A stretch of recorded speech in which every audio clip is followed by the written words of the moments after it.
سڵاوتان لێبێت بۆ قسەیڤارتان پێشکەش دەکەم. محەممەد عوسمان بەرپرسی مەڵبەندی دهۆک یەکێتی ڕایگەیاند ئەو کاندیدەی لە دهۆک پشتگیریمان نەکرد دەرچوو. محەممەد عوسمان بەرپرسی مەڵبەندی دهۆکی یەکێتی نیشتیمانی کوردستان بەڤاری ڕاگەیاند ئەسیر ئیبراهیم ئەو کاندیدا کۆتایی یەکێتی لە دهۆک پشتیوانی دەکرد زیاتر لە 20,000 دەنگی هێنا و سەرکەوتنی بەدەستهێنا. لەلایەکی دیکەوە ئایاد ئەدهام کاندیدی یەکێتی نیشتیمانی کوردستان لە لیستی ئاوەدانکردنەوە و گەشەپێدانی سوودانی لە بازنەی بەغداد دەرچوو کورسێکی بەغدادی مسۆگەر کرد.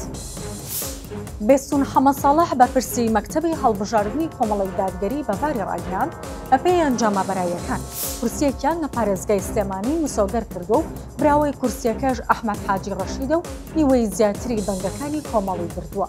لەلایەکی دیکەوە بە گوێرەی زانیاریەکانی ڤار کۆمەڵی دادگەری کوردستان لە خولی شەشەمی هەڵبژاردننی پەرلەمانی عێراق زیاتر لە 49,690 دەنگی هێناوە.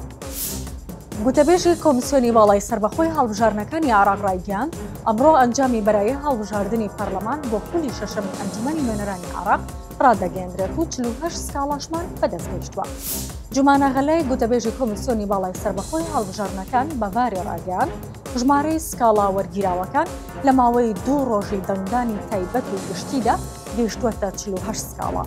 39 بۆ دەنگدانی تایبەت و 9 بۆ دەنگدانی گشتی و دواوادەی پێشکەشکردنی سکاڵاش تا کۆتایی ڕۆژی چوارشەممە 12 یانزەی ساڵی 2025 کراوەیە.